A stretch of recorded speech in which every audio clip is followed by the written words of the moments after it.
Shalom. దేవుని పరిశుద్ధ నామానికి మహిమ కలుగును గాక. మన ప్రభువును రక్షకుడైన యేసుక్రీస్తు యెహోవా మెస్సీయ నామములో దేవుని బిడ్డలైన మీ అందరికీ నా హృదయపూర్వక వందనాలు, ఉదయకాలపు శుభాలు తెలియజేస్తున్నాను.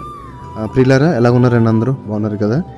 దేవత దేవుడు తన కృప ద్వారా క్షేమమునిచ్చి భద్రతనిచ్చి ఈరోజంతా నడిపించును గాక. యోహాను సువార్త 1:50 ఒక చక్కని మాటను మనం చూడగలుగుతున్నాం. యోహాను సువార్త 1:50. అందుకు యేసు, ఆ అంజూరపు చెట్టు క్రింద నిన్ను చూచితినని చెప్పినందువలన నీవు నమ్ముచున్నావా? వీటికంటే గొప్ప కార్యములు చూతువని అతనితో చెప్పాను. వీటికంటే గొప్ప కార్యములు చూతువని అతనితో చెప్పాను. ఇక్కడ విశ్వాసమును గురించి ఈ మాటను మనము చూడగలుగుతున్నాము. నతనీయుని గురించి ప్రభు అయిన యెహోవా చెప్తున్న మాట, అంజూరపు చెట్టు క్రింద నిన్ను చూచితినని చెప్పినందువల్ల నీవు నమ్ముతున్నావా అంటే ఇక్కడ అతని విశ్వాసానికి కారణము ఇంతకు ముందు జరిగిన ఒక సంఘటనను ప్రభు అయిన యేసుక్రీస్తు యెహోవా మెస్సీయ చెప్పటం వలన అతను నమ్ముతున్నట్లుగా మరి భావించి ఆయన ఈ మాటను చెప్తున్నాడు. వీటికంటే గొప్ప కార్యములు చూస్తావు. అయితే మన జీవితాల్లో కూడా కొన్నిసార్లు ఇప్పుడు మనం ఆయన్ని ప్రభువుగా రక్షకునిగా అంగీకరించమంటే అదృశ్యమైనది.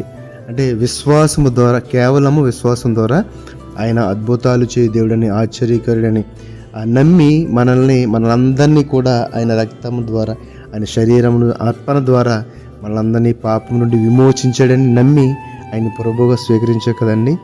అందుకే ఇక్కడ చెప్తున్న మాట చూడండి, నిన్ను చూచితినని చెప్పినందువల్ల నువ్వు నమ్ముచున్నావు కదా, వీటికంటే గొప్ప కార్యములు చూస్తావు. ఆ విశ్వాసాన్ని నువ్వు అలాగే కాపాడుకొని అర్థమును ఈ వాక్యం ద్వారా మనం గ్రహించాలి. విశ్వాసమును కాపాడుకుంటా, విశ్వాసములో ఇంకా ఎదుగుతా, విశ్వాస పరిమాణమును మనం పెంచుకోవాలి. యోహాను సువార్త 20:28 కూడా ఇటువంటి సందర్భాన్ని మనం చూడగలుగుతున్నాం. అందుకు తోమా ఆయనతో, నా ప్రభువా నా దేవా అనెను. అందుకు యేసుక్రీస్తు చెప్తున్న మాట, నీవు నన్ను చూచి నమ్మితివి, చూడక నమ్మని వారు ధన్యులు. దేవుని నామానికి మహిమ కలుగును. అంత అద్భుతమైన మాట అండి. చూడక నమ్మని వారు ధన్యులు. ఆయన అద్భుతాలు చేస్తాడు, ఆశ్చర్యక్రియలు చేస్తాడు. ఆయన తండ్రి మాటకు లోబడి తండ్రి చిత్తాన్ని మనలా నెరవేర్చిన దేవుడు. ఆ శిలువ మీద ప్రాణం పెట్టి మన కొరకు చనిపోయి 3వ దినాన్ని తిరిగి లేచిన దేవుడు. మరణాన్ని జయించిన గొప్ప మనిషి, మరణాన్ని జయించిన వాడు. కాబట్టి అంతటి మరి ఆయన మనం కలిగి ఉన్నందుకు, ఆయన ఆరాధిస్తున్నందుకు మనం అందరం కూడా ధన్యులము. చూడక నమ్మని వారు ధన్యులు. కేవలము ఒక విశ్వాసమే. ఆయన ఉన్నాడు, ఆయన మేలు చేస్తాడు. ఆయన్ని ఆరాధించేవారు, ఆయన అడిగిన వారికి ఏ కొదువ లేకుండా ఆ యొక్క మేలులు ధారాళముగా దయచేయుడని ఒక గొప్ప నమ్మకము మన విశ్వాసాల్లో ఎప్పుడు కూడా చెరగని ముద్రగా ఉండిపోవాలి. అదే మనల్ని నడిపించాలి. దాని మీదే మన జీవితం కొనసాగాలి. అలా బ్రతుకుచున్నప్పుడు కూడా మన జీవితాల్లో శోధన అనేది, లోటు అనేది ఎన్ని వచ్చినా సరే వాటిని మనము జయించగలుగుతాము. కేవలము విశ్వాసం ద్వారా మాత్రమే. ఆ విశ్వాసపు పరిమాణం పెంచుకునే నిరీక్షణ ద్వారా ఆయన సంధిలో కొనసాగితే గనక మన జీవితంలో ఎటువంటి మేలు, ఎటువంటి కొదువ ఉండదు. ఒకవేళ శోధన వచ్చి కూడా దాన్ని జయించగలిగేంత శక్తి సామర్థ్యాలను దేవుడు మనకు దయచేస్తాడు. అలాగే యోహాను సువార్త 3:36 కూడా చూస్తే, కుమారుని యందు విశ్వాసముంచువాడే నిత్య జీవము గలవాడు.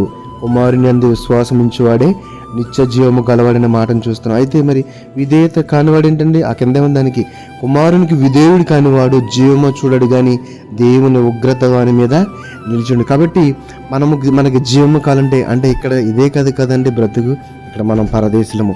ఆ నిత్య జీవంలో మన జీవాధిపతి దగ్గర మనం ఉండాలంటే, ఆ జీవానికి అర్హత కావాలంటే మనం చేయవలసిన ఏంటంటే, కుమారుని యందు అనగా యేసుక్రీస్తు యెహోవా మెస్సీయ యందు విశ్వాసం ఉంచితేనే మనము ఆ నిత్య జీవానికి అర్హులమనే విషయాన్ని గమనించాలని ఈ వాక్యం ద్వారా మనము చూడగలుగుతాం. కాబట్టి ఈ చెప్పిన మాట, వీటికంటే గొప్ప కార్యములు చూస్తావు. ఆ గొప్ప కార్యముల కారణం ఏంటంటే విశ్వాసము. ఆయన యందు మనకి గల విశ్వాసము. ఆ విశ్వాసంలో మనం ఎప్పుడు అటు ఇటు కాకుండా, విశ్వాసాన్ని కోల్పోకుండా దినదినము కూడా ఇంకా ఆత్మలో బలపడుతూ విశ్వాసపరమాన్ని పెంచుకుంటూ దేవునికి విధేయులమే నిత్య జీవనకు వారసులు అవుదాం. ఈ మాటలను దేవాది దేవుడు మన యొక్క ఆత్మలో ఫలింపచేసి ఆశీర్వదించును గాక. ఆమేన్. పరిశుద్ధుడా, మహోన్నతుడా, మమ్మల్ని కన్న తండ్రి, నీ పరిశుద్ధమైన నామమునకు వందనాలు. నాయన, చూచి నమ్మిన వారి కంటే చూడక నమ్మని వారు ధన్యులని చెప్పారు ప్రభువా. నాయన వీటికంటే గొప్ప కార్యములు నా యందు విశ్వాసం ఉంచితే గనక, విశ్వాసంలో మీరు కొనసాగితే గనక, విశ్వాస పర్వాన్ని పెంచుకుంటే కనుక వీటికంటే గొప్ప కార్యములు చూస్తారని నాయన ఈరోజు మాతో మాట్లాడారు ప్రభా. నాయన మీరు చెప్పిన మాటలను బట్టి నాయన మా హృదయాలను బలపరుచుకున్నాం ప్రభా. మాలో ఉన్న విశ్వాసంను తండ్రి ప్రభా ఇంకా తండ్రి పెంచుకొని విశ్వాసంలో పడిపోకుండా తండ్రి ప్రభా ఎన్ని బాధలు శోధనలు వేదనలు మమ్మల్ని ముట్టినా సరే ప్రభా మేము తలడిల్లకుండా తొట్టిల్లిపోకుండా తండ్రి ప్రభా నీ అంత భయభక్తులు కలిగి జీవించి నీ మహిమలకు వారసులై కృపను దయచేయమని తండ్రి, నిత్య జీవనకు వారసు కృపను అనుగ్రహించమని, ఈ వాక్యం ఉంచిన బిడ్డలందరి జీవితంలో మేలును దయచేయమని తండ్రి. ఎవరైతే తన అనారోగ్యంతో ఉన్నారో బిడ్డలు స్వస్థపరచమని, రక్షణ లేని రక్షణ దయచేయమని, ఈ కృపలో భద్రపరిచి నడిపించమని యేషువా మెస్సీ నామములో ప్రార్థన వేడుకొనిచున్నాము తండ్రి. ఆమేన్ ఆమేన్. షాలోమ్. అందరికీ వందనాలు.